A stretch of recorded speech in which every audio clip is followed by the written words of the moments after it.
Minister of State Petroleum Resources reacts to OPEC decision in respect of Nigeria's 2018 budget. We're going to be making hopefully making quite a lot of money. Our base budget was on the base of 42, 45. Now we're looking at swing numbers of about 62, 63. Inspector General of Police orders reorganization of Special Anti-Robbery Squad, SARS.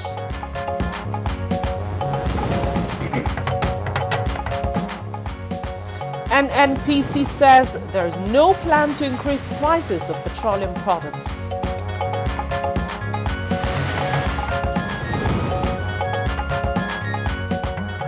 On Good Morning Nigeria today, we focus on a terror alert by some Western nations in respect of Abuja, plus ending incessant strikes in tertiary educational institutions.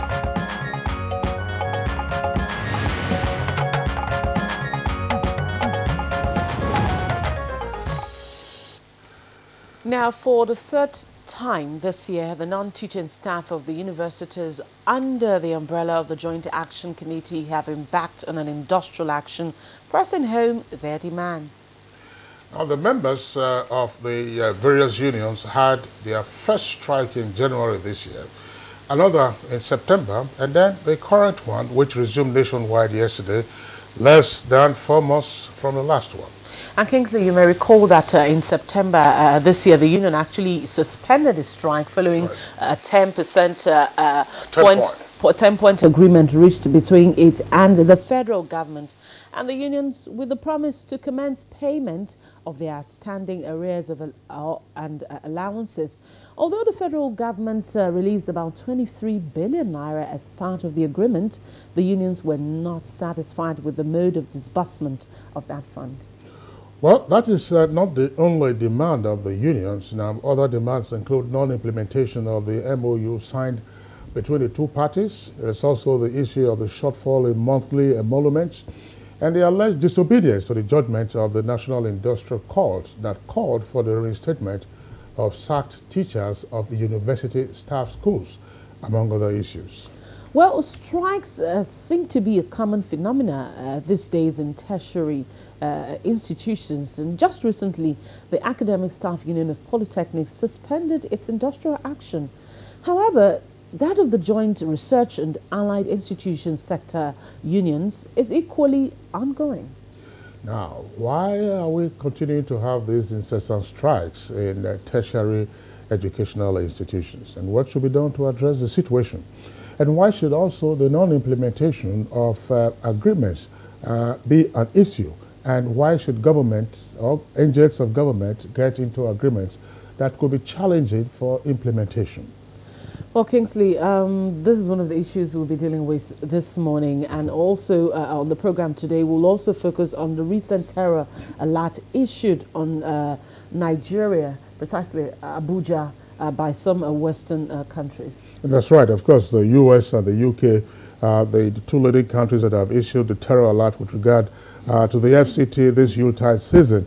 But the federal government has given assurance of adequate security measures to thwart any possible terror attack in the federal capital territory and indeed elsewhere around the country. The federal government has said that there's no cause for alarm, and this, of course, this is in spite of, as we just indicated, the travel advisories issued by those countries, the US and UK, to their citizens. But the question that comes to mind is, what gives rise to these alerts? Why do we get these alerts, just before the Yuletide period, especially before Christmas and a New Year? Well, those are the issues we intend to take a look at this morning on the program. This is Good Morning Nigeria. I am Rhoda Anonam, welcoming you to the program.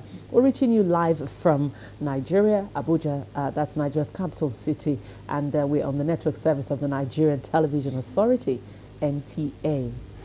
And I'm Kingsley Osadolo. I join my colleague Rhoda and also welcome you to the program, in the course of which we shall have our companion segments, including newspaper review, business, sports, and others. In the meantime, we'll join our colleague for the morning news, and she's Anne Jibuno. Hi, Anne. Morning and welcome. Good morning, Kingsley and Rhoda. Hello.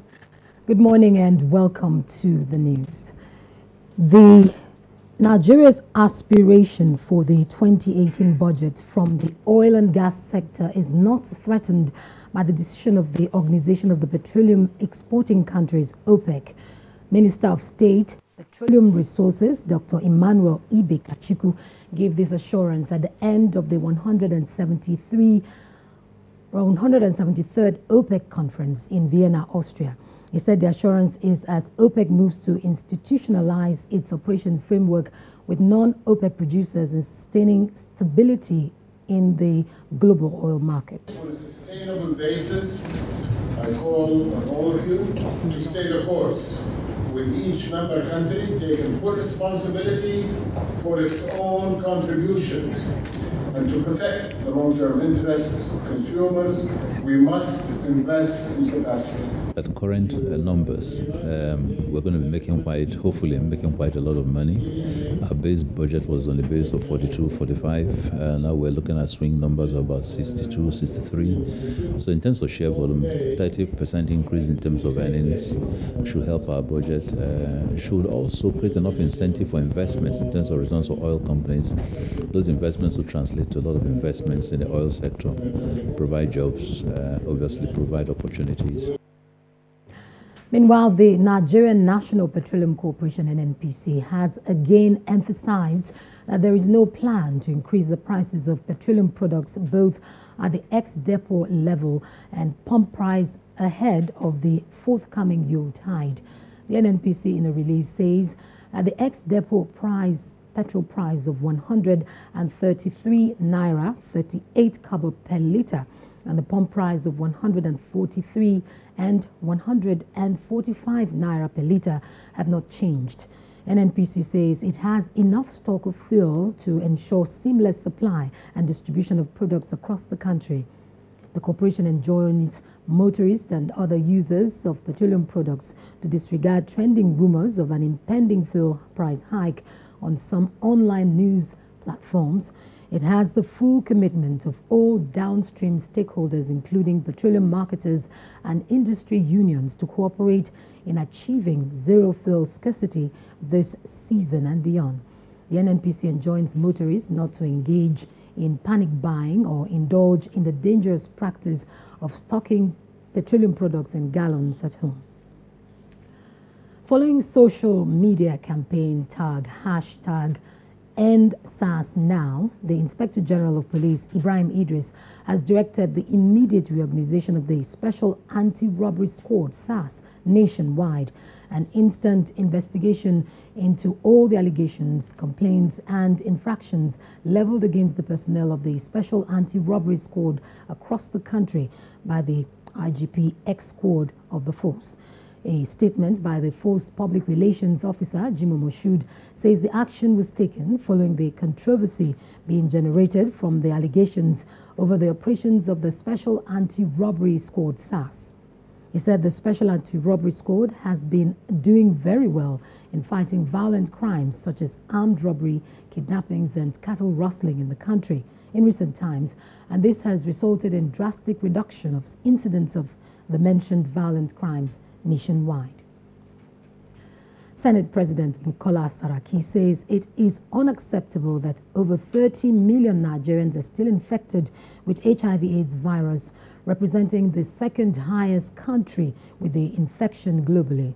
Saraki stated this while inaugurating the National Assembly Coalition Against HIV/AIDS to mark the 2017 World AIDS Day. 1 out of every 3 children born with HIV in the world today is a Nigerian. This means that more vigorous response is required to meet the 90 UNAIDS target of an AIDS-free generation by 2030. I believe it's a huge opportunity for NACA to work very closely with the legislature to address some of the challenges we have with the HIV response. The Minister of Agriculture, Audu Ube, has appealed to the Joint Research and Allied Institution sector unions to call off its ongoing industrial action in the interest of Nigerians. He was speaking at an investigative hearing by the House of Representatives Committee on Colleges of Agriculture and Institutions. He also assured that a memo will be presented to the Federal Executive Council on their requests. What we have to do is to liaise with Labour, and even though I can't make you a definite promise, take a memo to Council and present this matter afresh to government to say this is the situation, we have to do what we can to resolve it. Ministry, another ministry must engage Labour, and Labour must work with them with an open mind. The Managing Director of the Niger Delta Development Commission, NDDC, Nsima Ekere, has called on the people of the Niger Delta region to appreciate President Muhammadu Buhari for supporting the execution of developmental projects in the region. Mr. Ekere was speaking at the commission of Otuoke and Atubu Internal Road Network in Ogbia local government area of Bayelsa State. I think the people of this community should be very grateful to his President Muhammadu Buhari. It takes a president with a large heart to continue to extend developmental projects to all parts of this country. Well, that's the news for now. Good morning, Nigeria continues with Kingsley and Rhoda after this break. Unemployment, notably youth unemployment, features strongly in our party's manifesto. We intend to attack the problem frontally through revival of agriculture.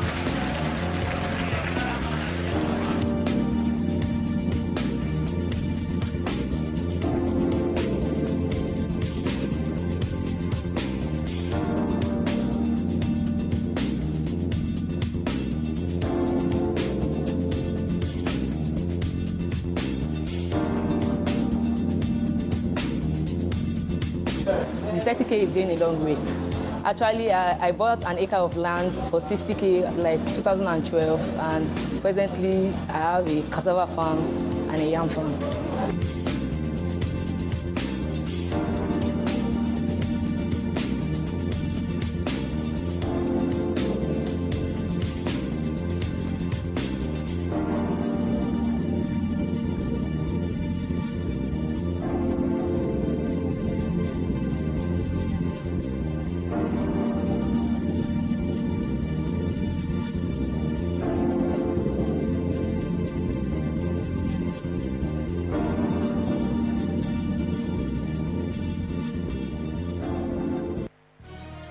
Reorganized, trained, and fully equipped, we are the new improved Nigeria Police Force. We fight crime, we bust syndicates. Whatever the crime, wherever the hideout, the Nigeria Police Force will get you busted. Stop kidnapping, armed robbery, murder, pipeline vandalism, and other criminal activities. Be productive. Be security conscious. Join the police force to secure your life and property. This message is from the Nigeria Police Force Public Relations Department. Men say they cannot be under women who make more money than them. God forbid. No, my husband cannot be lazy and spending my money. I put food on the table for you to open your large mouth and eat. My husband should not be intimidated by my success. You're still the head of the family, irrespective of your financial status. Says another group of women. You feel marry woman who will pass you. And the debate and opinions go on and on. Your rib-cracking comedy, Professor Jumbo, takes a very comic and educative look at this episode titled Breadwinner and laugh like never before. My love for you has no limits. No mind what this man they talk. 90% of what man they tell woman when they toast up. Nah lie. I think I don't buy a table. Because what I do you now? Eh? No Francais. Over and out. Brought to you by Glow. The largest data network. Glow Unlimited. You're welcome to Corruption, the musical. Ooh. Creative Youth Initiative Against Corruption presents CYIAC Corruption Busters, an initiative to promote culture of integrity in children, youth, and adults towards achieving global goals in 2030. Join us for the launch and movie premiere of CYIAC Corruption Busters to mark United Nations International Anti-Corruption Day. Date 9 December 2017. Time 3 p.m. Venue Filmhouse IMAX Cinema, Bisola Durosimi Eti Drive, Lekki Phase 1, Lekki. Visit www.cyiac.com for details. Download CYIAC app to join our conversation and watch live stream of the event. Let's join hands together to make our nation great again. This message is brought to you by the Federal Ministry of Information and Culture.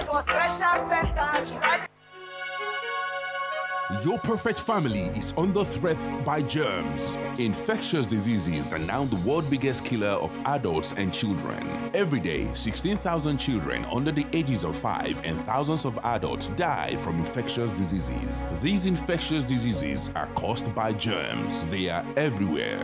An average human being comes in contact with over 1 million germs daily. In unclean water, dirty surfaces, in the toilet, on cuts and wounds, on your clothes. Germs can cause deadly diseases like typhoid, diarrhea, flu, and cough. To protect your family from germs, use the power of Dettol's 1 Cap Full for surface cleaning in your bathing water, in your laundry water, for first aid, to protect your family from up to 100 illness-causing germs. Be Dettol Sure. Endorsed by the Nigerian Medical Association.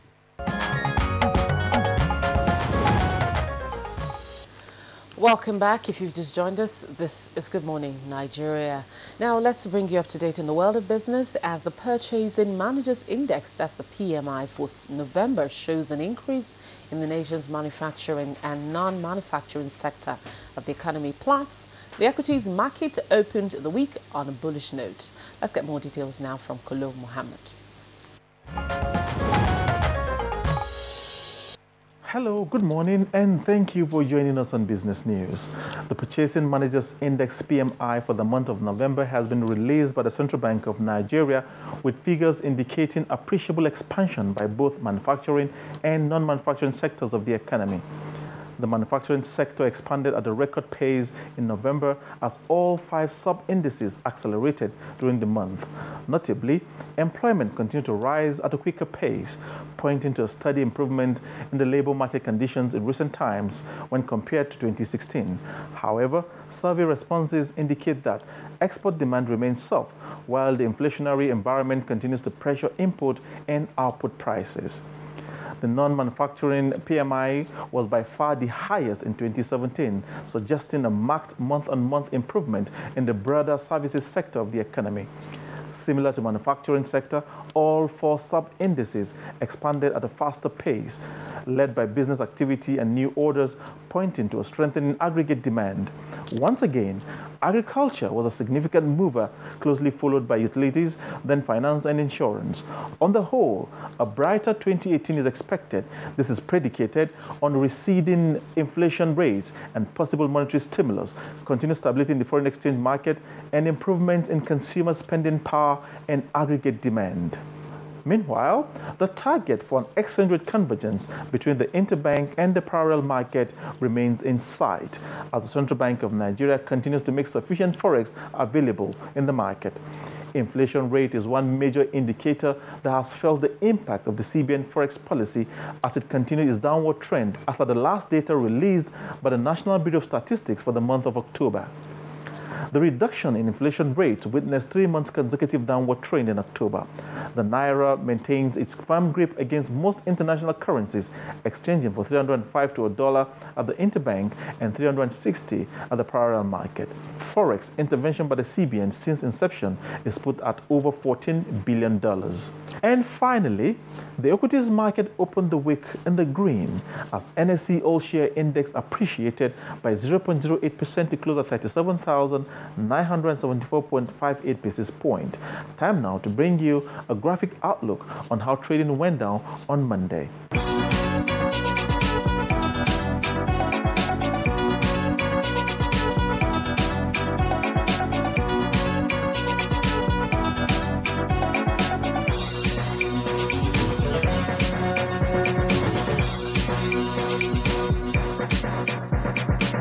That's business news. Many thanks for watching. Thank you very much, Kolo Mohammed, for the business package. Next for us, we'll go to the front pages of some of today's newspapers to check out the headlines.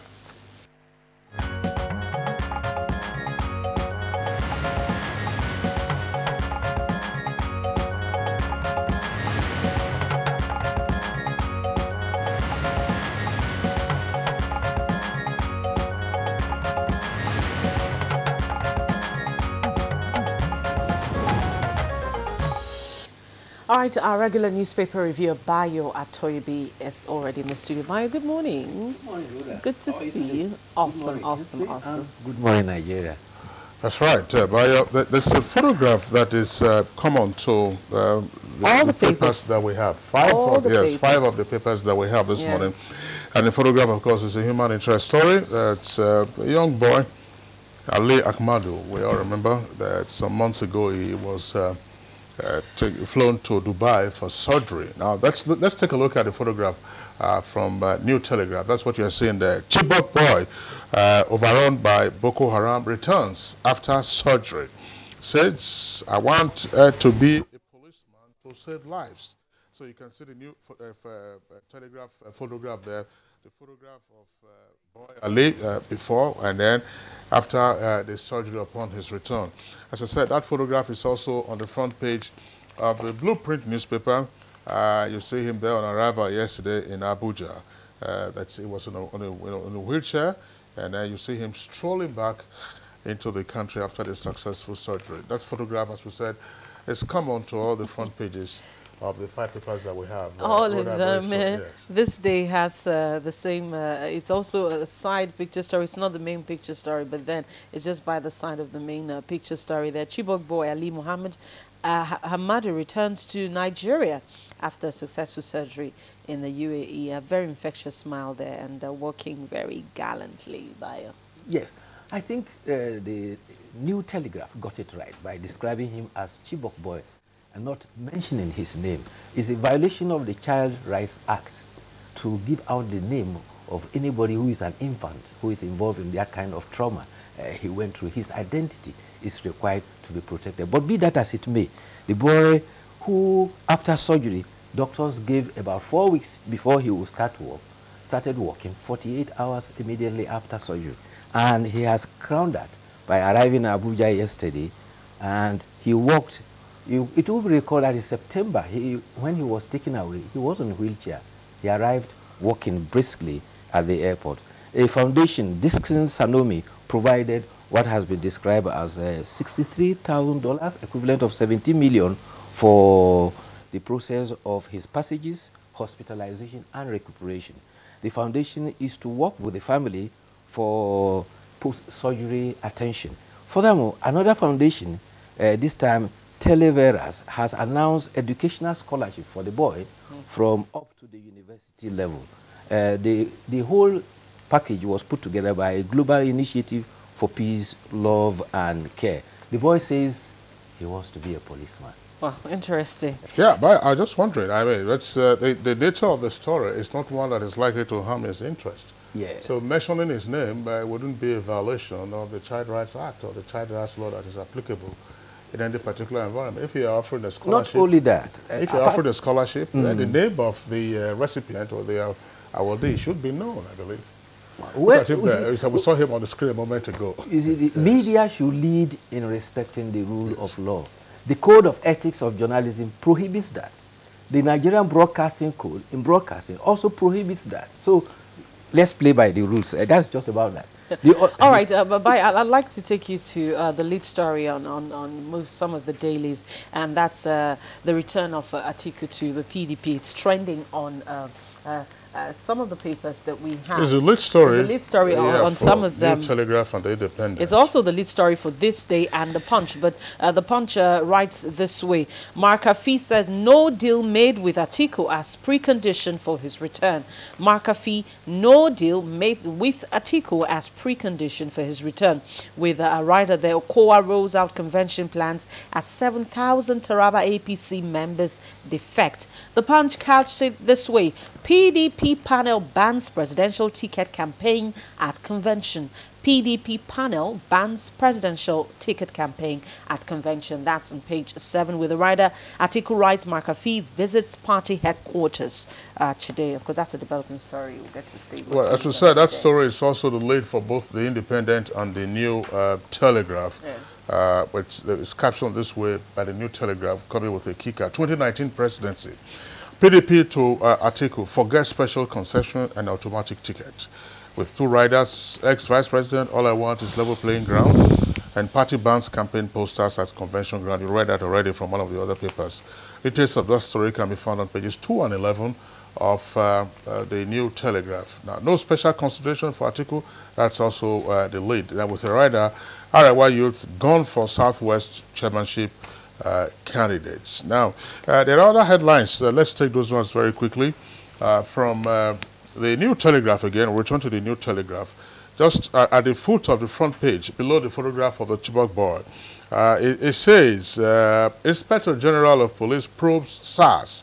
That's the Special Anti-Robbery Squad over extrajudicial killings and orders reorganization of special unit. Now, that story is also on the front page of the Independent, right at the foot of the front page also of the Independent. That will be the second lead story. IGP orders X-Squad, that's the Vice Squad, to probe SARS. DIG, AIG, and lawyers react, say reorganization imperative. And then, of course, you have promotion of some of the officers who are in there. It's a story that's also trending on the Punch, and it's at the foot of the paper. It's on the Punch as the foot of the paper. It says, End SARS. It's a hashtag there. End SARS. IG reorganizes SARS to probe operatives. The story you can read up on page 4 and 5. Let's look at the lead stories first of all. And that's the return of Atiku and the convention that's coming up. And then we move over to the SARS issue. Yes. For the convention, you recall that the former vice president announced his return after 4 years to the PDP, and he described it as returning hope. However, Senator Ahmed McAfee, who is the current chairman, says that he has read in the newspapers saying that the party made deals with the former vice president. He said, far from the truth. There will be a free, there's no deal with him, and anybody who is coming into the party is free to pursue any ambition that he requires. And he says the party is expecting many more people like Atiku to join them. But this period, 2 years to the campaign, is usually the political migration period. You recall that between 2013 and 2014, the former vice president led some senators, House of Rep members at that time, to decamp from the People's Democratic Party to the APC. At this weekend now, the PDP convention is scheduled there, the chairman of the convention, and this is an elective convention, and so there will be a lot of grievances. There was already contention for the position of the chairman and other offices, and it is becoming very dividing. The chairman has emphatically said he will not allow posters and campaigns at the convention venue so that at least everybody will have a level playing field. But expect after the convention, like happened in 2013, 2014, the belts of political belts will be migrating if their ambitions are not met. The SARS issue. The SARS issue. The Special Anti-Robbery Squad has come under public criticism, particularly about their operations.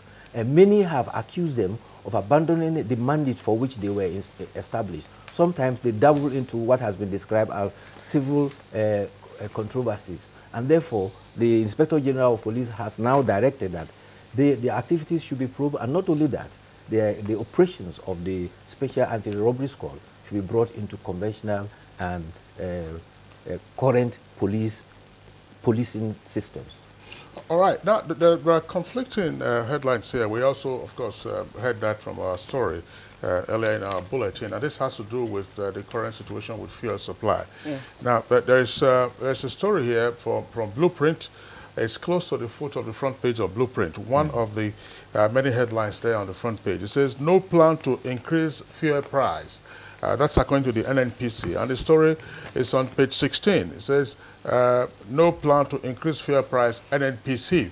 Now, but if you come to the front page of the New Telegraph, above the nameplate of New Telegraph, the headline, together with the riders, is as follows. It says, depot owners push fuel pump price above 145 naira per litre. and queues resurface in Lagos, Ogun, and Sokoto. But of course, NNPC there has been quoted as saying no plan to hike fuel price. It's also a story that's on this day.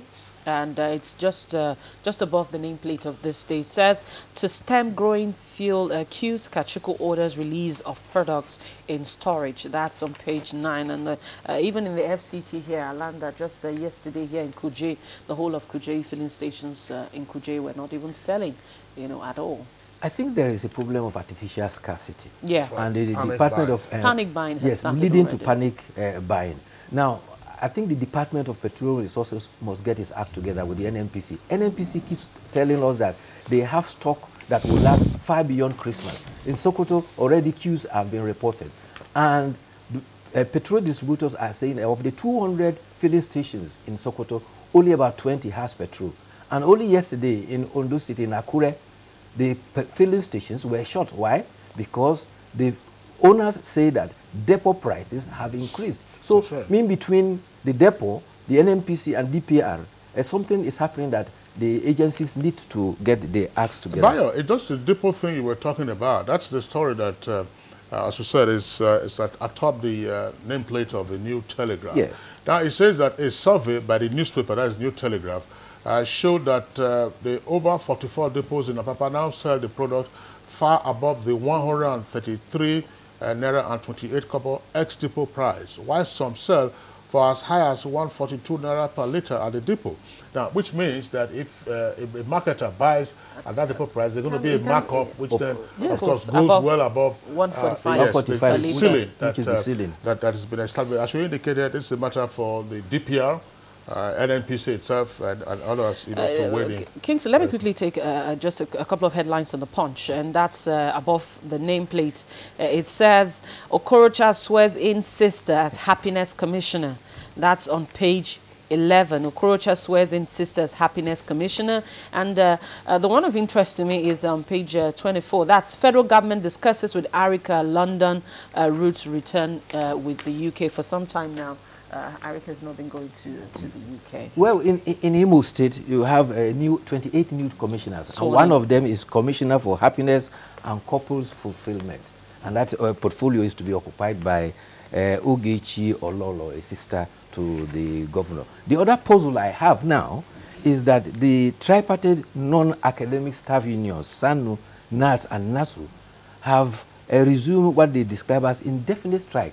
And guess what? This is because they believe they have been shortchanged by the 23 million given to 24 federal universities. 23 billion. 23 billion, thank you very much. 18.3 billion was taken by ASU, and they were given 4.6 billion. And so they are challenging. The curiosity here is the allowance was for end academic allowances, and they are non-academic staff. I don't understand. Bayo, I'm sure that's one of the issues that we are discussing in our conversation segment later on this morning. Still on the Imo appointees, those who've been appointed as commissioners. As you indicated, the governor's sister is Commissioner for Happiness and Couples Fulfillment. I've been going through the list of the commissioners, and it seems a bit puzzling that none was appointed for statues and monuments. All right, that's it on Newspaper Review this morning. Bayo, thank you for coming on the program. Thank you for having me. All right, we have a couple of talking heads this morning. Just as you indicated earlier, one of them is the incessant strikes by higher institutions of learning. And also, I think we're also looking at... the terror alert issued, that's the travel advisory actually, issued by the US and UK to their citizens with regard to some places in Nigeria, including the Federal Capital Territory. There's been a rebuttal already issued by the federal government on that. We'll take a short break now. When we return, we'll take on these topics. The Federal Ministry of Industry, Trade and Investment, in collaboration with the Federal Ministry of Information and Culture, the Made in Nigeria campaign. In the midst of unprecedented multiple challenges, our great country Nigeria, as Africa's largest economy, is surely marching on to a new era of all-round prosperity, especially through re-engineered and diversified economy, powerfully driven by the change agenda of President Muhammadu Buhari, GCFR. We will patronize local entrepreneurs. We will promote the manufacturing powerhouses. Our objective is to make Nigeria a new manufacturing hub. It is not time to complain. It is time to join the campaign. It is time for economic recovery, growth and diversification of our economy. By Made in Nigeria. Helen! Your kitchen gets 10 out of 10. Thank you. This also gets a 10. Should we see the toilet now? Sure. This gets just 1. It is clean. But not perfect 10. Better than my detergent and bleach? Impossible. Challenge? Try the new Apic 10X. Compared to bleach and detergent, Apic sticker formulation removes yellow stains times better, giving you a sparkling clean toilet. Wow. Now you also take that Apic 10X challenge. Also available in 200 ml pack. Whenever pain occurs, you want quick relief.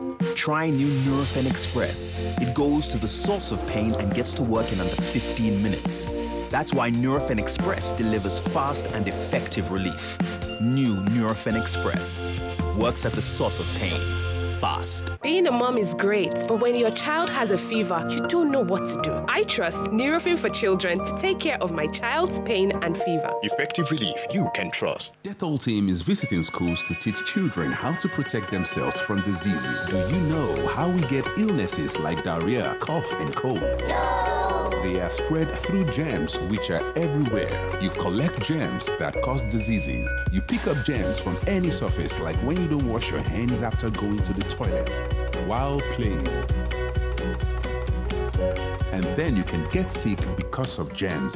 That's why you need to fight germs to stay healthy by washing your hands and taking your bath with Dettol soap to protect from up to 100 illness-causing germs. Wash, wash, wash your hands. What you have to do is bath yourself. Dettol soap every day. Wash, wash, wash your hands.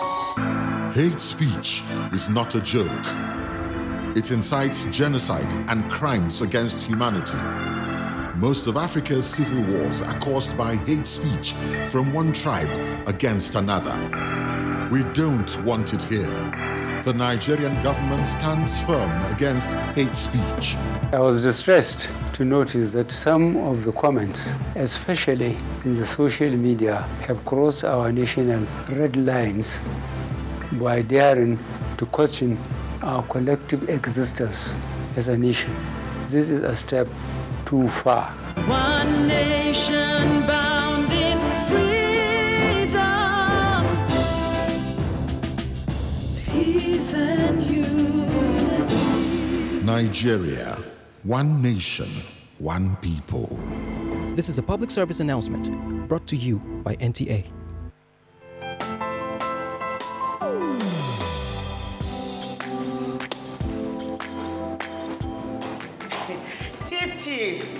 Good morning, sir. You are here already? No, now my spirit there, my body there for house. What kind of question is that? Were you not the one that fixed this meeting for 8 a.m.? You are now coming by 10 a.m. and start asking me job question. But Chief, now, I'm sorry. Don't you also go late for meetings sometimes? You know now, African time. No more African time. And no more pancaking of face during office hours. At the end of the day, we will lose valuable time. We will not make progress. If we want to move this nation forward, we must treat business as business and respect time. Change begins with me. Thank you, sir. I'm sorry. Can we go for the meeting now, Chief? Later. This message is brought to you by the National Orientation Agency in conjunction with the Federal Ministry of Information and Culture.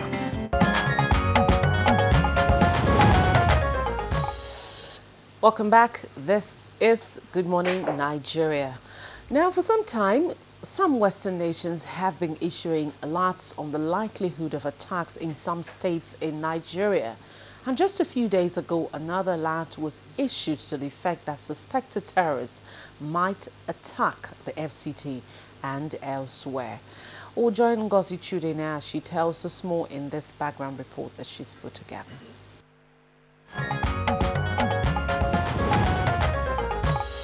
Mubi, a town in Adamawa State, was groaning in pain less than 2 weeks ago.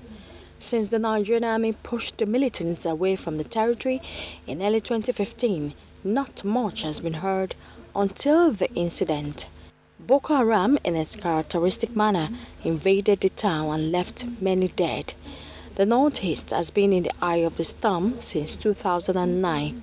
Insurgents, in an attempt to create an Islamic state in the region, have killed thousands of people, leaving many homeless. Typically, these suicide attacks are mostly in public domains, such as markets and religious places. The terror attacks in Nigeria have over the years become unprecedented.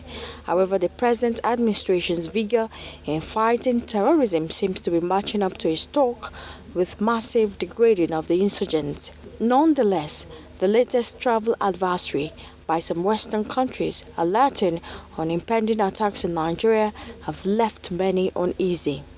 But the federal government is calming frayed nerves, assuring Nigerians of adequate security measures to thwart any possible terror attack in the federal capital territory and the 36 states of the Federation. With recent attacks in the UK, France, Egypt and others, the federal government further said Nigerian security agencies have continued to be on the alert, especially during festive periods. The Yuletide season is here, and the uneasiness with this recent alert could seem palpable. But reassuring as the words of the Minister of Information and Culture, Lai Mohammed, might be, Nigerians cannot but ask very vital questions. Why the terror attacks during these periods? What steps should the government take in safeguarding lives and properties of its citizens? These and more on Good Morning Nigeria today. All right, thank you very much, Ngozi Chude, for that background report. Now we have three guests with us here in the studios to elaborate further on this issue, and in particular the response of the security agencies. First, at this time, we'd like to welcome the Director of Defense Information, Major General John Eneche. General Eneche, pleasure to have you with us on the program. Thank you very much. Okay, and then also here with us is the Deputy Inspector General of Police, who is in charge of operations, DIG Habila Joshak. DIG Joshak, a pleasure that you are here with us in the studios. Thank you. Good morning, viewers. Okay. And also a regular here on Good Morning Nigeria, a former Director SSS, Mr. Mike Ejefo. It's good to have you join us in Good Morning Thank you very much. All right, let's begin with Major General John Eneche. The military and precisely the army has been in the forefront degrading Boko Haram, what we have seen lately. But then what do you make of this terror alert being issued by precisely the UK and the US of some likely attacks in some cities in Nigeria? First and foremost, I would like to state that you will agree with me that the United States and the United Kingdom, they have a lot of interest in Nigeria. Sure. And of course, we are a child of the United Kingdom. They cannot leave you helpless. And but at the inception of the insurgency, before we even got to the level of the terrorism, they rallied around us.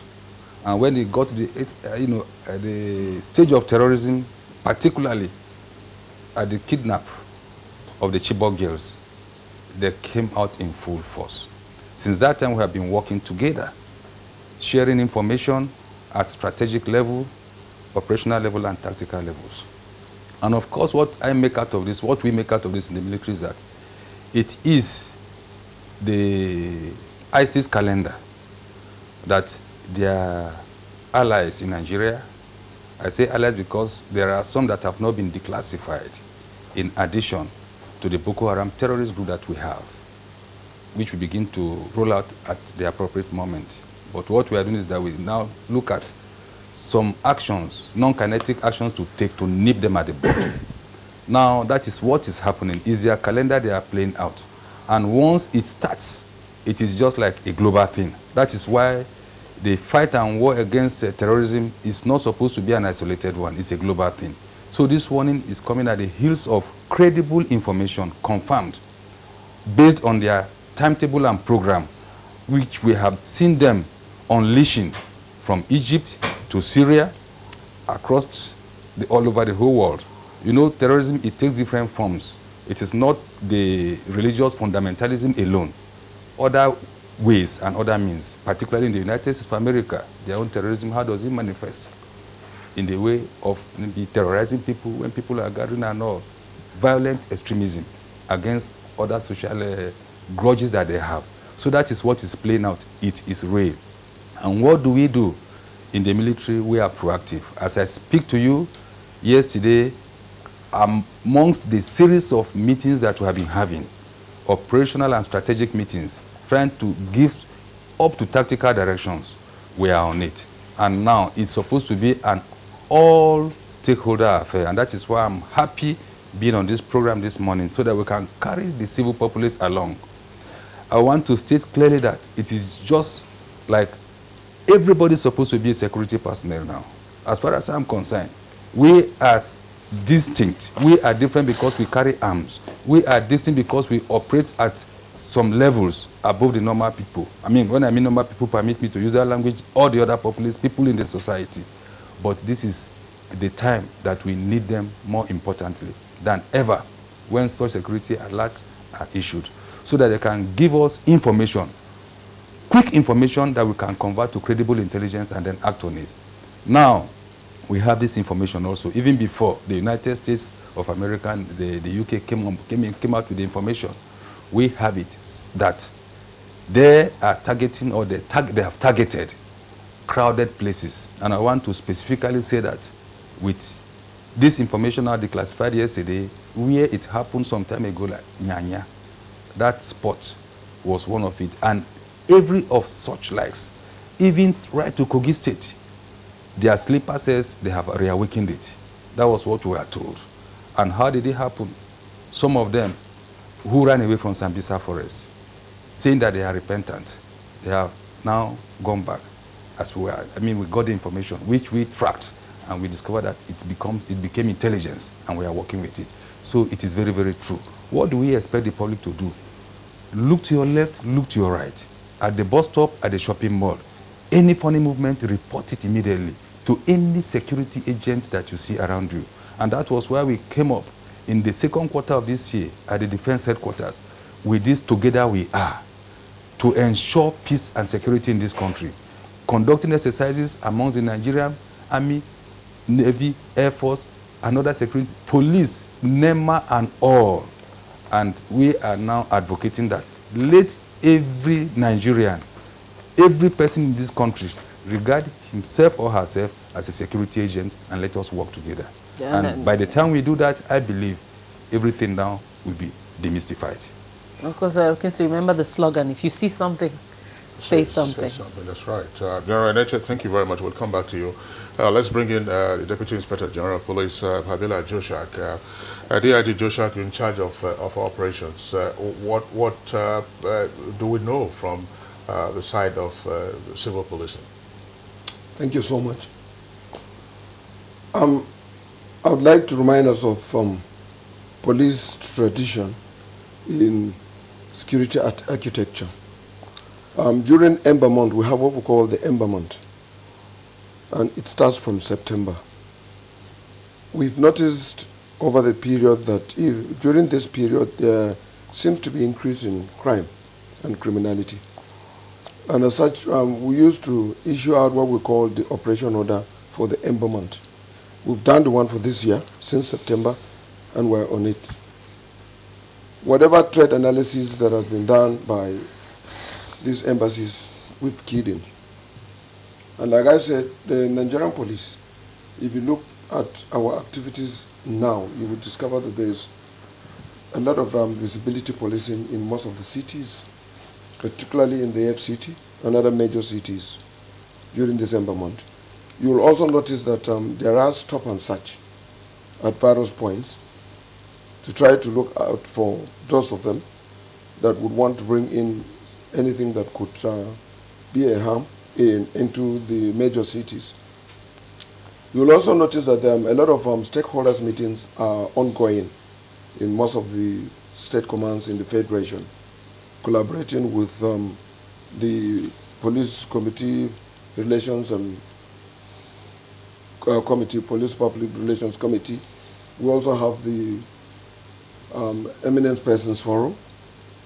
We collaborate with the market women, and we also collaborate with the the transport section or the transport people in each of the states. And if you're doing all of this, what is a threat analysis? Well, like I said, like the general have said, every Ember month you expect increase in crime. The threat analysis is that we must be able to identify possibility of any funny thing like maybe an IED. We have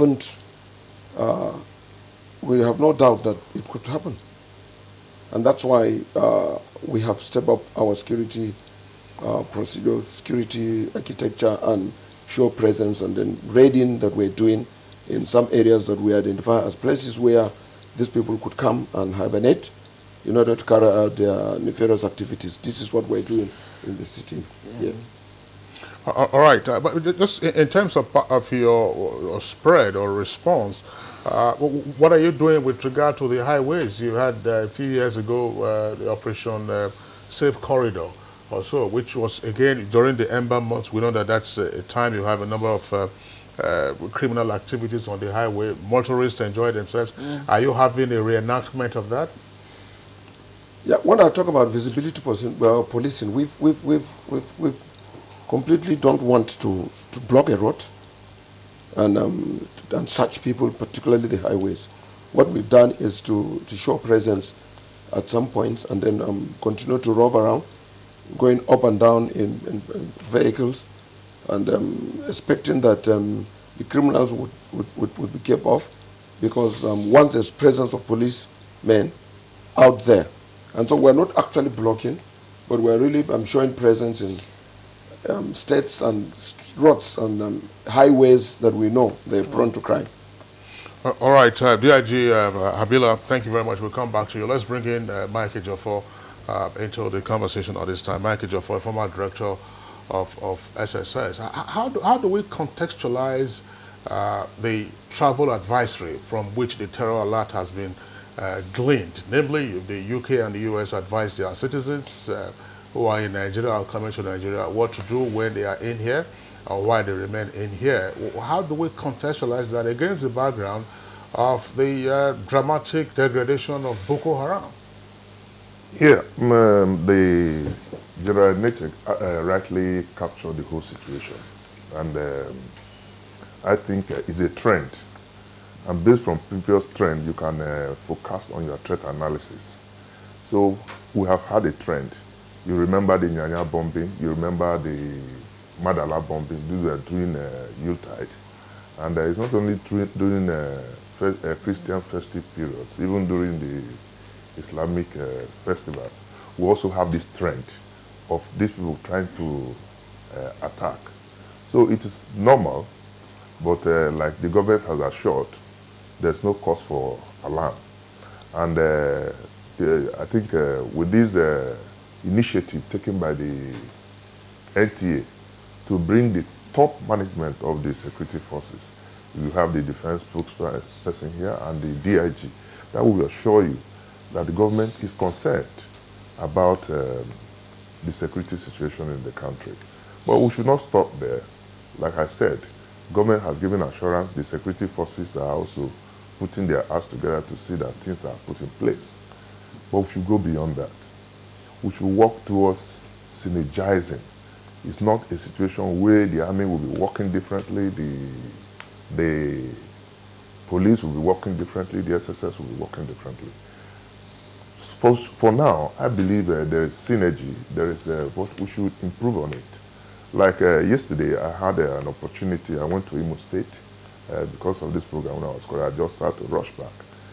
A situation where the governor invited all the heads of security agencies in the state, invited the traditional rulers, invited all the commissioners designated that were sworn in yesterday. I think it was an opportunity for, I believe that states at different strategic levels should use this type of approach to ensure that people are sensitized, because what we are lacking actually is awareness.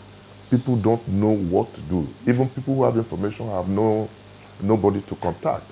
Like yesterday, I disagree with them to some extent. The numbers given by the police was really long. The normal GSM. So we have these numbers that you can maybe 1, 2, 3. You liaise with the providers to give such numbers, because some people have information, but to reach out, they cannot reach out. So we need to come closer to synergize and see how we can have a free, crime-free festivity. I believe that the security forces are on top of the situation, and there's no cause for alarm. I'm wondering, General Neche and DIG, if you take a look, for instance, at the Federal Capital Territory, that's to say Abuja, for instance, that Abuja hasn't witnessed any terror incident, for many years now. And of course, at the time you had the series of incidents, some reaction from stakeholders included the fact that for large shopping malls and other places, excuse me, the managers of such places were required to also step up their own initial guards, including the installation of CCTVs. What do we know about the operation of those private security architectural arrangements? Yes, what I know, and I believe that the National Security and Civil Defense Corps has adequately handled is to ensure that all the security outfits are vetted. Of course, they are responsible for registering them, getting them on board to be part of the security architecture. And after that incident, it was done, to the best of my knowledge. Okay, go ahead. Yeah, and it was done. So that they will ensure that all security guards, particularly in Abuja and most of the big cities and towns, are registered with National Security and Civil Defense Corps.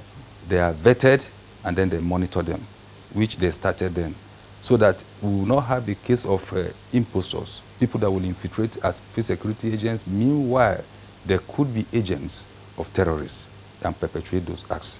Now, a quick one. In the army, in the military, we have a short code, 193, 193, that you can call and it will be responded to. That is in response to the... If you could just repeat that again, Jerry. 193, short what is that code. for? Yeah, short 193 is short code that you can just dial from your phone and immediately to get to our information desk at the Army headquarters, and we pass it to the police, pass it to the security and the civil defense corps, and all over the whole country. Anywhere you dial 193, you get to us, and then you report the incident, and you report the funny thing you are seeing around you, and it need to be worked upon immediately. Just to point out, Rhoda, before you come in, the Director of Defense Information has indicated now that there is a short dial code that you can reach the information desk for the defense forces, and that short code is 193. And by the way, note that it's a criminal offense for you to call and then for you to place a false call, or for you to otherwise seek to distract the security agencies. All right, DIG Habila Joshok, I'd like you to also give us your short code and also speak to the issue of stepping up security, especially in areas where there are crowds. I had a personal experience just, last week. I had to go to the Federal Secretariat twice to actually, renew my driver's license. And I tell you, 2 times in that week I went there. Nobody searched, with the droves of people coming in there. The Eagle Square, the same thing. Nobody asked you to open. And I used to remember that I would say market then. Even if you're coming on foot, there were security men there saying, please open your bag and let's search. So what's happening with, these places? Okay, thank you so much. Talking about collaboration, there's robust collaboration between us and other security agencies and the military. It's been quite encouraging in the recent past. For those that would have to step up security at markets, shopping malls, recreation centers, cinemas, and the rest of it, we have the civil defense, and the civil defense have been doing quite that. Not minding that, we still also have, like I told you, we have the Police Community Relations Committee, and we have the Eminent Persons Forum. These are people also that are into this kind of business, running of shopping malls and all other recreation centers. We have, in recent past, been meeting particularly the commissioners of police. And like I said, this Ember Month, when we draw up this order, we also include them. And so if such lapses have been noticed, we will bring that to the fore. But I can assure you that most private security companies that have deployed men, particularly maybe the Secretariat, where we have large presence of population of the citizen, I think we will also create an opportunity once more to let the civil defense know and other police officers like the DPOs to share this. Well, from my experience, I'll tell you that it's not as if these personnel were not there. Yes. Mr. Michael Jaffa, I'd like you to actually, come in here. It's not as if, these personnel were not there. They were there, but they were just sitting and nobody was, searching. Have we actually let down our guards? Yeah, actually, I think that brings me to the issue. With Nigerians, we've actually let down our guards.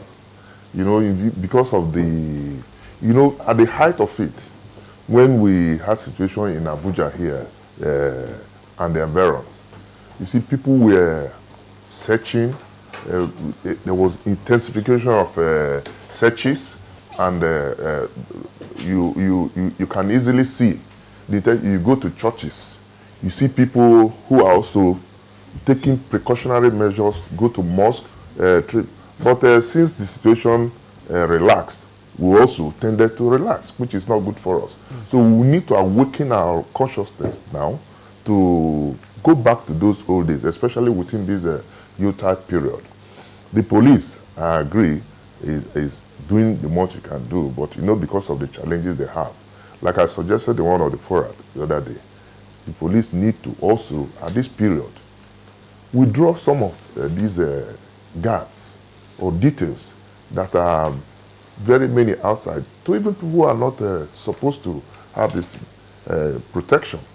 And I think when we do that, we have sufficient men and place less of this pressure on the military, because we are in a democracy. We can't continue to see the military presence everywhere. So I think the police also need to re-strategize, especially at this period, to get sufficient manpower to tackle some of these challenges. I was wondering, Mike Jofo, in terms of, say, letting down our guards, as it were, we saw what happened in Mubi, where the suicide bombers gained access to the mosque. What exactly is needed at this time to immediately, as it were, crank into effect the usual precautionary measures that public places or managers of public places normally should have in times of insecurity? What it means is that everybody has to be conscious. Like the defense spokesperson said, security is everybody's business.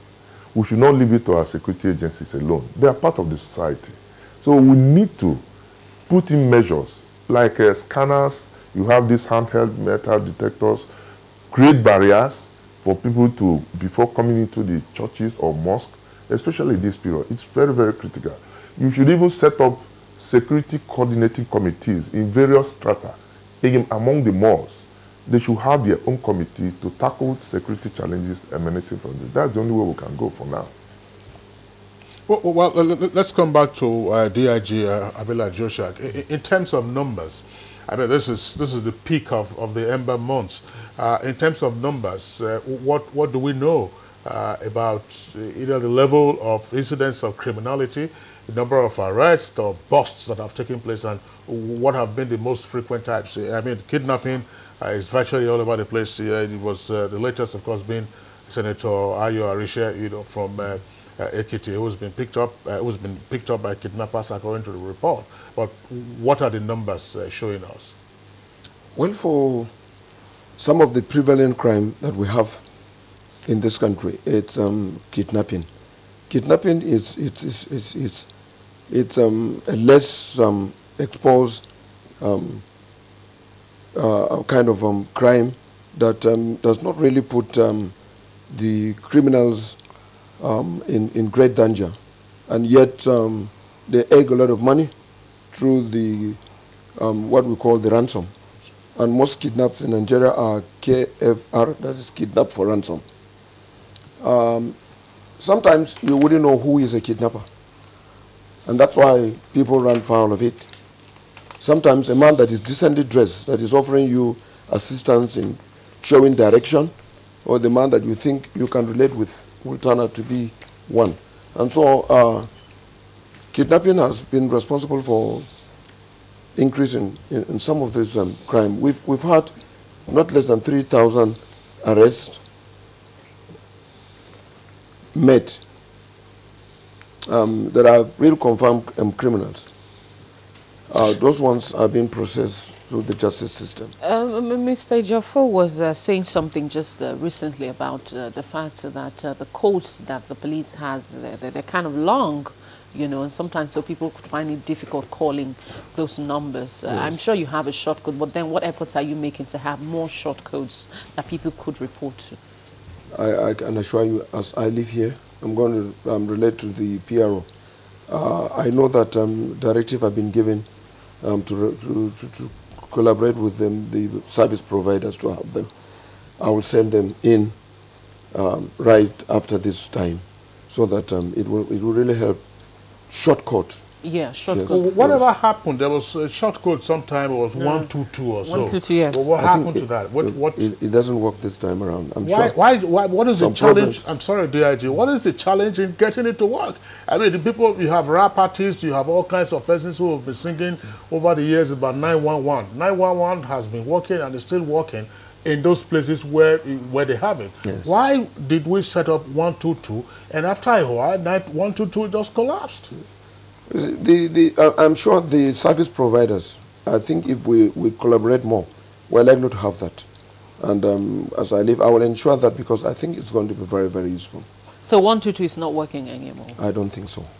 All right, let's bring in again General Nature into the conversation. Earlier, you talked about, and this is also perhaps useful for members of the public, you talked about sleeper cells reawakening in some locations. What are those, shall we say, hotbeds where the sleeper cells are reawakening now, so that the people in those locations can be more attuned to occurrences around them? Do we have any idea about this? In short, I think it's good I try to explain sleeper cells quickly. Sleeper cells are the die-hard terrorists or die-hard criminals. When pressure is mounted on them, they hibernate. They disappear, vanish into the general public, behave like normal human beings, pretend, blend. Then they wait and observe to see how they can catch the society on guard or off guard. And they normally strike, just like Habila has stated, ember months or festive periods, or when they realize that, look, targets have become soft. Alert status may be relaxed from red to green or to the lower status, then they now strike. Those are the sleeper cells. Those ones are the ones like, let me use an illustration or a particular case. There are those that must die. Let's look at our own local situation. Boko Haram terrorists. We categorize them. Those that, if you put pressure on them, they leave. Embrace Operation Safe Corridor. Get reintegrated. Those that, you capture them, try them for their offenses, maybe with leniency, just like was done in Kenji, and then get reintegrated back to the society. And those are, whatever you do, if I don't die, I will not go to heaven or paradise. Those ones are the categories that normally enter into sleeper cells. We have them in Potiskum. In short, in the whole of the general Northeast, we have them. In Kogi State, we have them. Some in Abuja here. In Lagos, we have them. Those are the specifics.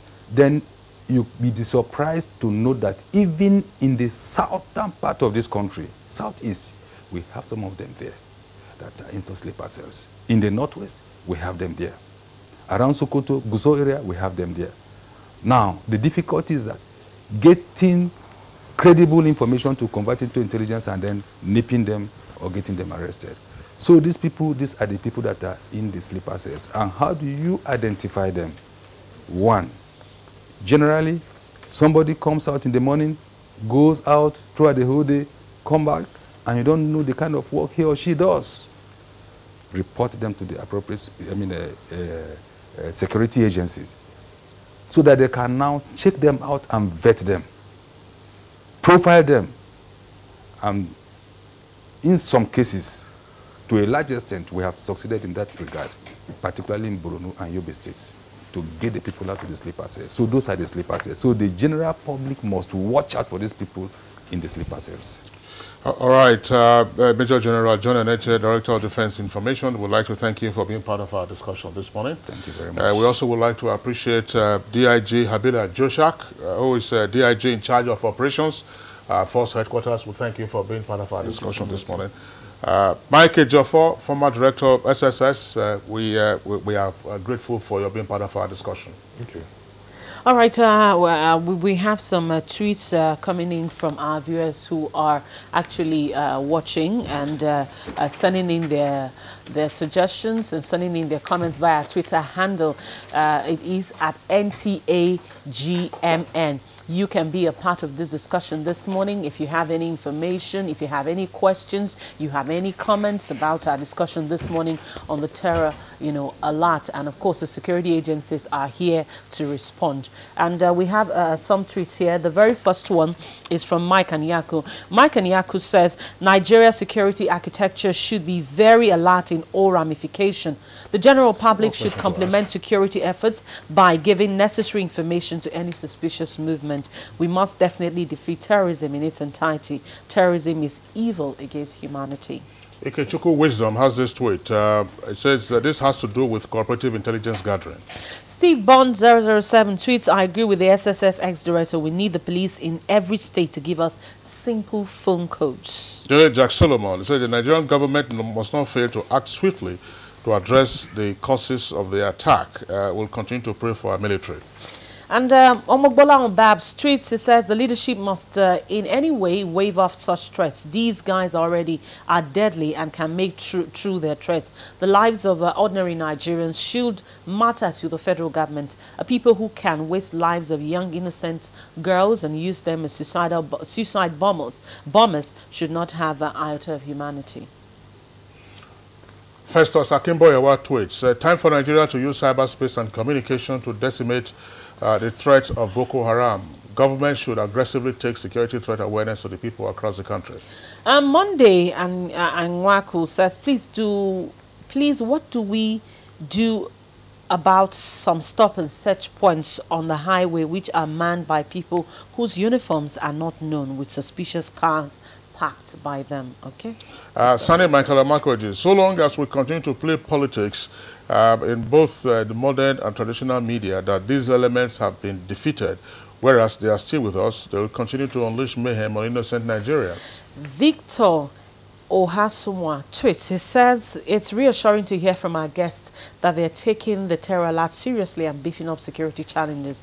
Gathering is key. But I'd like to ask the DIG here with us. So there's a question here one of our guests asked, one of our viewers, he just asked, he said, what do we do about some of the stop and search points on the highway which are manned by people whose uniforms are unknown, with suspicious cars parked, especially where we have issues of police officers not putting on their uniforms? The directive of the Inspector General of Police is that if you have to be on the road, one, you must properly dressed and put in the things that will identify you, your name tag and your force number. If there's any roadblock or if there's any place on the highway that is manned by those you can really not identify and are stopping, then that is not what is expected of such people. Must be arrested. But there are one or two exceptions.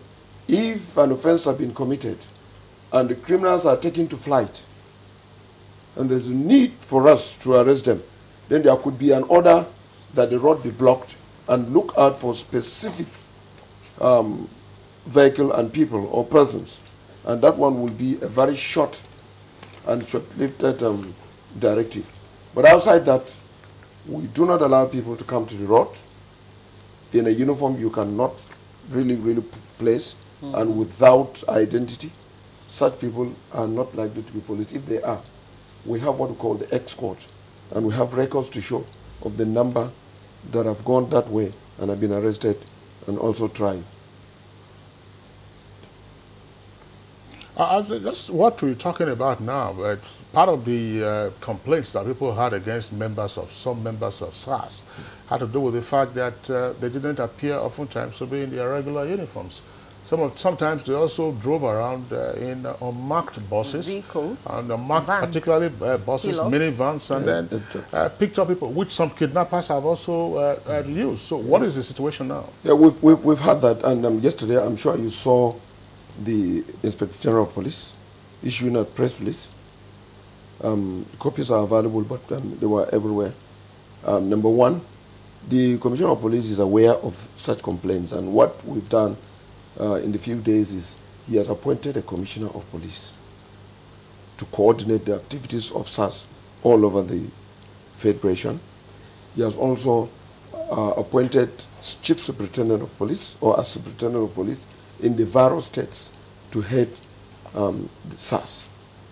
Outside that, we have NGOs and human rights group. They've agreed, and we've all pulled them out. We're going to have a training for them, and to ensure also that means of identifying them and proper dressing and conducting the activities of anti-crime must comply with the set rules. This was just the weekend, and yesterday we issue out such releases. I'm sure you've been disposed to want a copy. If not, I would like to get one and drop with you. All right, DIG Joshua, I'd like Mr. Mike Ejiofor to actually come in here on this issue that one of our viewers actually raised, the issue of, having policemen at stop and search without uniforms, unmarked vehicles, and just the recent SARS issues that is trending. Well, just like the DIG said, it's a very dangerous trend. Very dangerous, and it abounds everywhere, and on the roads. You see, when you are not in a position to differentiate the regular police who is on duty, and all these hoodlums who operate undercover too. I've had two cases between Edo and Kogi State, where some people were stopped and they thought they were policemen, only for them to be kidnapped and taken to the bush. So I think the police, just like he said, the IG has directed that the SARS should be reorganized, which they are in the process. I think within this period, they should be able to intensify activities. It's either they provide a special uniform for them or they wear their regular uniform. Because in a situation where you see people carrying arms, you cannot differentiate. It becomes a danger to the society. Especially now that we have a lot of movements, trans movement of people during this festive period. And again, I've observed another one. Within 1, 2, 3 kilometers, we have more than 4 or 5 checkpoints. It's not good for smooth journey. So I think the police should also look into that so that they get these things properly coordinated.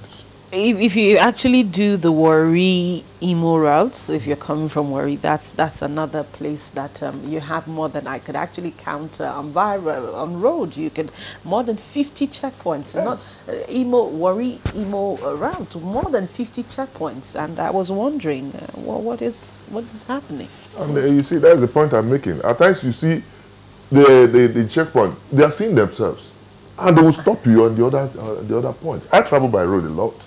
And in fact, it makes traveling now harrowing on the road. So I think much as we appreciate that police must do its work, they must also make provisions for people to enjoy their journey on the road. We are talking of the Northeast. Before, I don't know how much time we have. We are talking of the Northeast. We should also not forget that there are other threats, major threats in the country that will step up at this period. You look at the agitators. We talk about, for instance, the general talk about sleeper cells. Yes, the IPOB has been driven underground. But what are they doing now, especially during this festive period? The US, UK has warned us about the attack, the alert. So this is a period too that you see those sleeper cells in the IPO, for instance, coming up to create some havoc and tell you they are still very potent, just like the Boko Haram is doing. So we have a lot of challenges. You talk of kidnapping. People are, Kingsley talk about the incident on Sunday. Senator Harassa, this is becoming very recent. It's becoming very embarrassing. So we need to up our games with our security forces by cooperating with them and volunteering information. These criminals live with people. They don't live in the space. All right, we have another set of tweets from our viewers. We'll take those tweets now. So Festus Akimboyawa says, government at all levels should urgently beef up security around establishments, open spaces, and major hotels. And Mogbolahon tweets again, says something is definitely wrong somewhere. The same intelligence deployed before now to have curtailed the menace to a particular locality seems to be failing. Now the vampires are gradually regrouping. We see that they are doing it in Adamawa these days. The government must take proactive steps. And this is from Dada Stephen. He said the DIG's analysis is more theoretical and should otherwise be more practical with respect to the alert issued. Ejike Onwuka tweets, the government alone can't fight terrorism. We must be involved. We are most vulnerable anytime we fail to be secured. So we must be at alert. Ikechukwu Wisdom tweets, says that the security agency should know the number of houses and hotels around the cities and the identity of the occupants. And this one is from Ibrahim Tudu. He tweets, I expect by now that a top-level crackdown team with all agencies be set up for the recent terror alert. Response should be strong, decisive, and watertight. Dele Jack Solomon tweets, NTA GMN, your topic today is spot on. Thank you for the advocacy to make Nigeria a peaceful and secure country. We implore our security agencies not to give up on the fight against these terrorists, and we call on all Nigerians to support the government in a good cause. God bless Nigeria, he says. And a rumor tweets, he said, it's sad that the police doesn't have a short code. It really shows how hard the police is working to keep us safe. Ezemiwe Victor, the security agencies should continue to train citizens to be more alert and to report suspicious activities as soon as possible. Okay, Nwogu Enet tweets, he says, I just called the emergency short code 112 and it went through and I was answered. I guess it's still working nationwide. Yeah. Yes, thank you. That's a good news. Oh, well, so what happened? Maybe DIG Habila, you need to double check on the operations. Perhaps 122 is dead in some parts of the country and perhaps also working in other parts of the country. But a short code that everybody can remember now. Yeah. One more time, the Defense Director of Defense Information, General Eneche, did indicate that for the military, you can reach them on 193. 193. That is the short access code that you can dial on any phone, and the information, of course, it will be picked up at the information desk of Defense Headquarters. But once again, just be careful. No false alerts, no false calls, and no jokes. And if you see something, say something. And that's on that note, we want to thank all of our guests for coming on the program this morning. Once again, thank you very much, Major General John Enenche. Thank you very much, GIG Habila Joshua, and of course, Mr. Mike Ejiofor. Thank you for coming on the program. We'll take a short break now, and when we come back, we're taking a look at, of course, the incessant strikes in our tertiary institutions of learning. Don't go away. We'll be back in just a moment. Your perfect family is under threat by germs. Infectious diseases are now the world's biggest killer of adults and children. Every day, 16,000 children under the ages of 5 and thousands of adults die from infectious diseases. These infectious diseases are caused by germs. They are everywhere. An average human being comes in contact with over 1 million germs daily. In unclean water, dirty surfaces, in the toilet, on cuts and wounds, on your clothes. Germs can cause deadly diseases like typhoid, diarrhea, flu, and cough to protect your family from germs. Use the power of Dettol's 1 Cap Full for surface cleaning in your bathing water, in your laundry water, for first aid to protect your family from up to 100 illness-causing germs. Be Dettol Sure. Endorsed by the Nigerian Medical Association. Nigerians. Suicide bombers are not spirits. They are not ghosts. They are human beings like you and me. They live amongst us. They are your neighbors. They are your friends today, but terrorists tomorrow. So you must know your neighbor now. Security begins with you and me. Know your neighbor. Be vigilant. Be security conscious. Report suspicious persons, objects, and movements to the police and other security agencies. The security of our nation is a duty for you and me. If you see something, say something. Nigeria, unite against terrorism. This message is brought to you by the Federal Ministry of Information and Culture.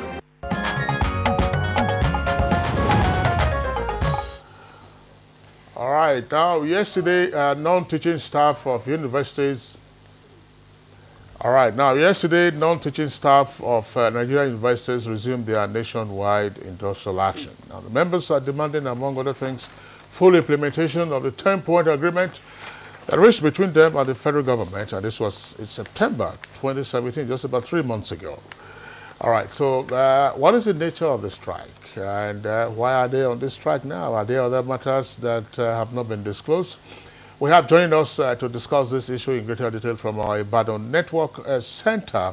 You can see him there on the screen from our Ibadan Network Center. Comrade Jimoh Alfred is the SANU National Vice President, Western Zone. Comrade Jimoh, a pleasure to have you on the program. Thank you very much. I'm happy and pleased to be on this program to inform Nigerians about what is going on in the university system. Well, I'm just wondering, Comrade Alfred, thank you. You are pleased to be here, but obviously other stakeholders, including parents or guardians of children and wards who are ordinarily your students and therefore your system, will be asking again, why another industrial action in our tertiary educational institutions?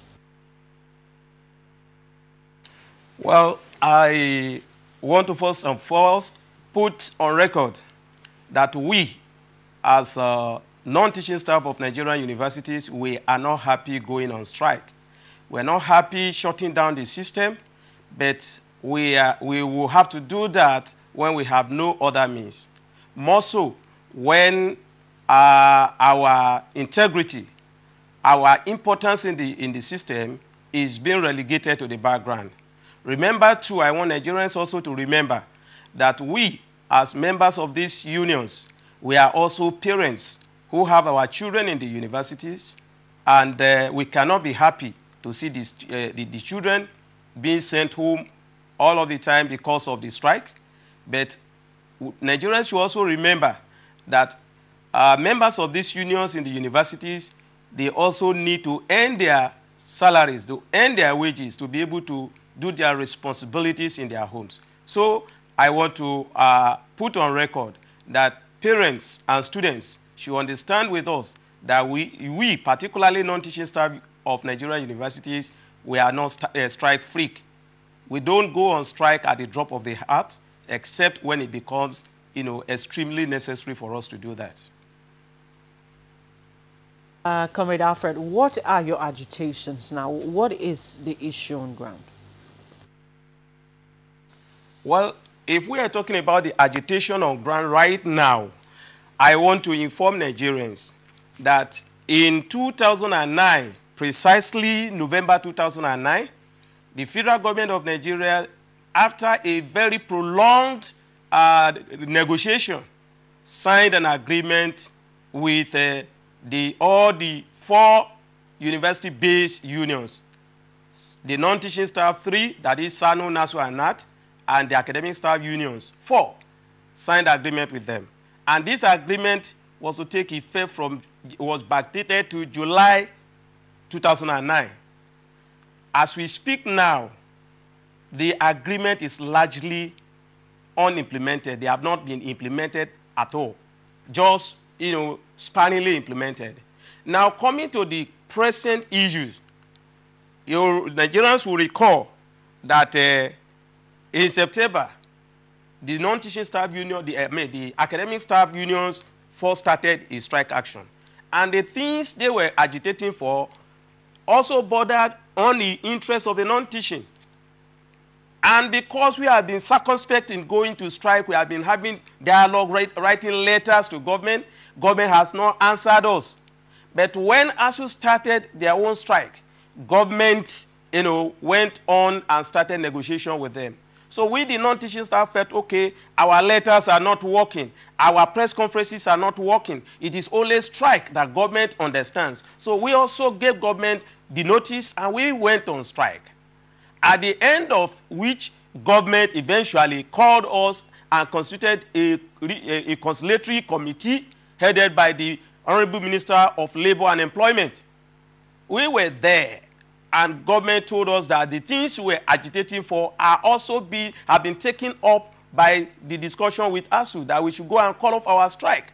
And we said, no, we are following your discussion. The discussion, the agreement you are having with ASU is that 23 billion naira has been released to ASU. And the documentation even showed that it is an academic allowance. And they told us that, no, it was a mistake in the process of documentation, that it is not academic earn allowance or earn academic allowance. It is released to the university system. And following that one, we asked for documentation. I have here before me a circular dated 24th October, and signed by Architect Eshono, who is the permanent secretary of Minister of Education, who represented the Minister of Education at that conciliatory meeting.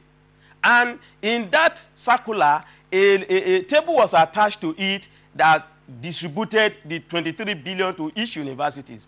For the University of Ibadan, where I come from, for instance, nothing was allocated for ASU. We didn't know the reason. But 814 million was allocated to the non-teaching staff in UI. Only after a few days, another document came out flying and was signed by a director of ICT, allocating only 105 million naira to non-teaching staff, 3 non-teaching staff in University of Ibadan, and allocated 1.6 billion to ASU, who did not get anything in what the minister released. This is the beginning of this. And apart from the issue of earn allowance, I also want to tell Nigerians that in that 2009 agreement, government agreed with us that our university staff schools shall be borne. The whole thing about it shall be borne by the government. The government has, in 2014, 2015, started reneging from that. SANU, as a union, took the government to court over it, and we got a judgment in December 5, 2016, that government should go back and honor that agreement. Up till as I'm talking to you now, that judgment has not been fully implemented. Government agreed with us before we suspended this strike that we are resuming now, that there will be another call circular that will state that these people that have been removed from the budget of the universities should be reinstated. As I speak with you now, government has not done it. And Nigerians should also know that these people in the staff school, they also have their children, they have their family. In UI, for instance, they are being paid 50% of their salaries since 2016 up to now. So how can we, as unions representing our members, sit down and fold our hands when we are being cheated, when we are being regarded as non-entity in the system, where all of us are contributing our quotas to ensure that we produce the manpower for this country? Fred, what is the immediate trigger? You said your unions were on strike in September, and then there was a circular issued in October, which is barely 2 months ago, probably about 6 weeks or so ago. And then all of a sudden, because perhaps there was some miscommunication, you're all out on strike again. Are these not matters that could have been taken up at levels of discussion? Yeah, at the level of discussion, you will say. But remember I told you that since 2009, we have been on discussion. Since 2016, we have been writing series of letters calling the attention of government to the non-implementation of this.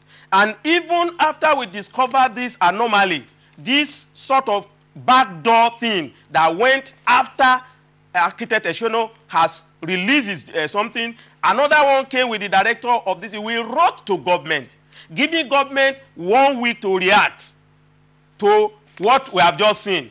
As I speak to you now, government did not even acknowledge that they saw our letter.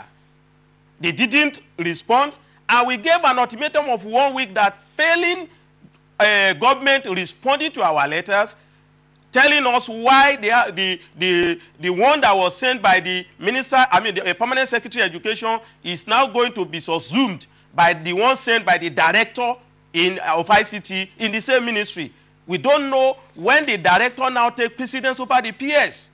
Now we ask government to explain. Government did not say anything. So it put credence to our belief that the only language that government understands is when the workers go on strike. So if we have written to them and they have responded to our letter and given convincing explanation, we will not be on strike today. But we were ignored. But no sooner than the other group go on strike, the government, when they write, the government will respond. But we are being regarded as non-entity, as if we are not Nigerians, as if we don't have letter of appointment of the same university. Segregating, creating divide and rule in the same system, for which reason we are not really acquainted with. Comrade Jim or Alfred, just listening to your explanation, as I'm sure viewers back home are also watching and listening to you. You wrote to government and you used it on a ultimatum for 1 week, let's get a response from you, and you didn't get a response, and perhaps now you now said, look, let's go on strike. Wasn't that somewhat hasty? ASU itself has often sometimes complained about the fact that there's been some tardiness on the part of government in responding to their letters. So why are you engaging in this self-deprecation of saying, oh, they regard SANU or non-teaching staff as non-entities? Is that the reason why you are now seeking to fight back to show that indeed you are strong and that you are relevant? Sorry, if you follow my submission, 23 billion was released. It's not a question of self-denigration. It's what we have seen in the system because we are in the system. Now, 23 billion was released in the first letter written by the minister, which we have a copy of it.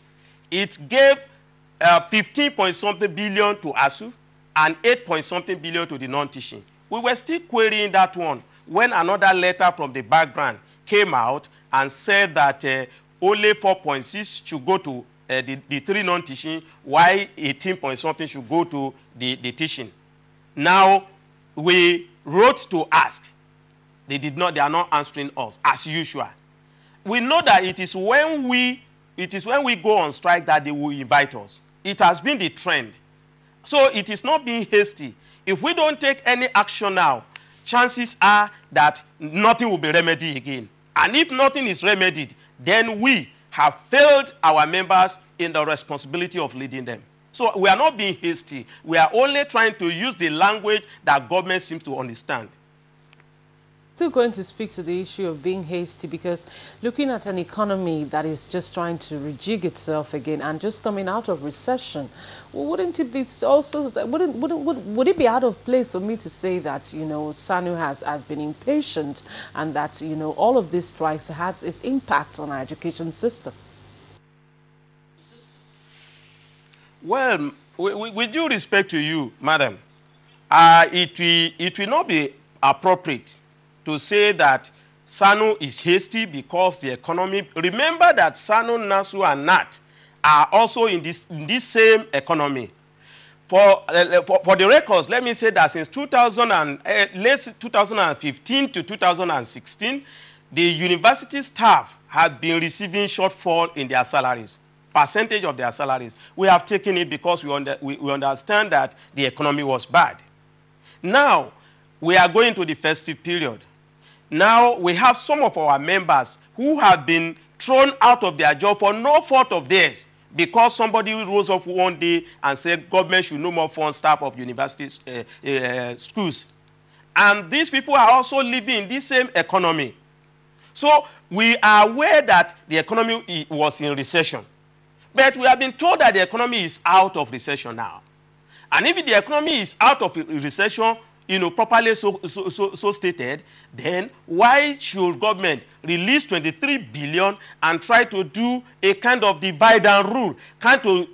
If anybody is in the shoes of Sanu, Nasu, and Nat, if any group of people are, they should ask themselves whether they will be happy for their unions to sit down and fold their hands, why 4 point something is shared to 3 of them, 3 groups, and 18 point something is shared to the other. It's not about not being sensitive. We are sensitive. But what is on ground, if no action is taken, we will be shortchanged for life. Comrade Jimo Alfred, just a side comment on the question of the economy climbing out of recession. I'm sure you are familiar with the numbers. The economy is still virtually on its knees, only just now crawling.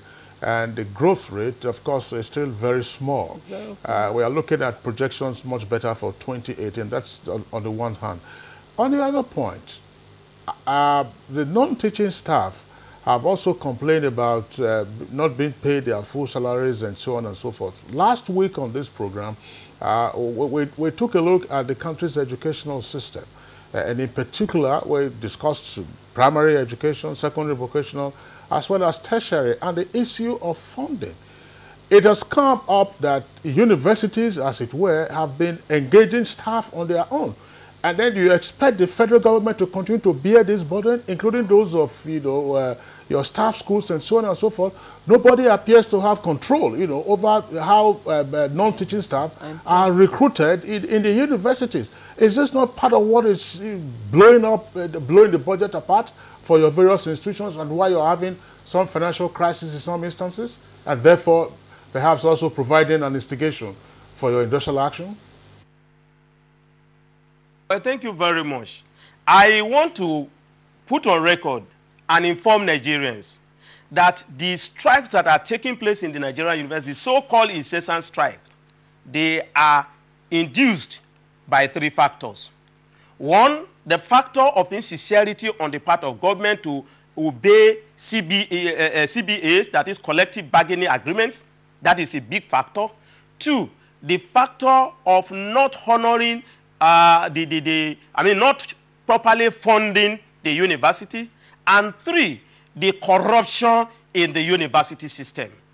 Now, you just talk about, non-teaching staff being recruited, without making budget provision. I want to correct it there, that it is not only the non-teaching staff that are recruited without budgetary allocation, and this one started recently. And it started, and it's as a result of the politics and the corruption that is going on in the system. I want to let Nigerians know that since the government has come out with the policy of politicizing the office of the Vice Chancellor and have made the Vice Chancellor a political appointee, the system has not known peace, because everybody is struggling to, to either be the Vice Chancellor or be among the group that installed the Vice Chancellor, so that they can continue to do whatever they like. So recruitment of staff in the university is not the fault of the non-teaching staff unions. It is the managers of that system. And we in the system, we have seen how they corrupt it. And I want to tell you how they came about this backdoor recruitment. It is as a result of the so-called needs assessment that the non-teaching staff produce and give to government, where they said that the non-teaching staff were overbloated. And we found out that these were nothing but armchair research that they brought out and gave to government, and government was swallowing it hook, line, and sinker. Now, when we now began to shout against it and brought out the records, now Vice Chancellors met and they started recruiting some non-teaching staff from the back door to beef up what they have produced to government that we are in the system. And we are shouting. We have SANU as a union, for instance, have asked government earlier this year to beam a searchlight of anti-corruption into the university system. The place is stinking. But those who were whistleblowers that revealed the corruption in their own university, like FUTA, like FUNAP, like Uni Abuja, they had their noses bloodied because they were dealt with. So government must rise up to find out where those things, where the corruption is coming from in the system. Agreed, the corruption in the system is adding to what is causing the incessant strike in the university system. But that is not our fault at the non-teaching staff unions of Nigerian universities. All right, Comrade Alfred, going forward, how do we address this issue? How do we begin to address the issue of strikes? Yeah. As I have said, if we talk about the general issue of strike, then what I will recommend to government is that, one, when government sign a collective bargaining agreement, sign an agreement with the unions, government must ensure that it respects the agreement. Two, the teaching, non-teaching dichotomy that is being brought into the university system, government should do everything to ensure that they remove. Everybody should be given his own fair share, your due. Non-teaching staff, we are not asking for anything more than our fair dues. Then, three, government should fund the university system, effectively. If these three things are done, I bet Nigerians that we will have less strike in the Nigerian university system. But for the present situation of things, as far as the issue of payment of arrears of earned allowances are concerned, I want to say that we have written to government and we have demanded that, okay, from what government had done, it does appear to us that what was our suspicion before, that the 23 billion was released to the teaching staff, is coming true. So therefore, the 4-point-something billion that was released to the non-teaching staff in this 23 billion should be kept aside. And government should now release another 30 billion to join that one and to take care of the three unions. And also, if government will do this one, the present, dilemma that we have will be easily resolved. Comrade Jimo Afre, you say government. Who is on strike now? Is it both non-teaching staff in federal and state universities? Yes. Should also release money for earned allowances for workers, non-teaching staff in state-owned universities. Please come again. You say that all non-teaching staff in all universities, those owned by state governments and then those also owned by the federal government, they are on strike now. And I'm saying that in terms of this issue of 23 billion or whatever is the amount that the federal government has released, is the federal government also supposed to pay non-teaching staff of state-owned universities their earned allowances? No. The proprietors of the state universities who are expected to follow suit. The federal government, released that for the arrears of its own members. The state universities also that are, are owing their arrears are also supposed to, because when the agreement was negotiated, it was negotiated at the national level, but the representatives of the state universities were fully on ground and they signed the agreement together. So whatever we are doing at the national level, because our union is one union registered under the law, so that whatever we are doing at the national also flows from the national to the state. So the 23 billion that the federal government released is to take care of the federal universities. But for the state universities... All right, thank you very much. That's the much we can take from Comrade Alfred as the SANU National Vice President, Western Zone. Thank you very much for coming on Good Morning Nigeria today. Very much. Let's take the tweets that have come in. Clifford Agogoese has this tweet. There appears to be a direct proportional relationship between incessant strikes and serial insensitivity to the plight of workers. And some DJ Biggie Ray Rice streets, please ask why they always wait for ASU to embark on strike before commencing their own strike. Now, Oseiwe Ibagwe tweets, to put an end to strikes, just ensure that the workers don't get paid for the days they are on strike. They are all self-seeking. Clifford Agugwesi tweets, the interests of both teaching and non-teaching staff must be pursued together and solved together for the sake of institutional peace and progress. Those are the tweets that we have right now. Thank you very, very much once again, Mr. Alfred. He is the SANU National Vice President of the Western Zone. Thank you for coming on Good Morning, Nigeria. Thank you. Thank you, Nigerians. All right, let's go now to our complimentary segments, and we are taking sports. Second.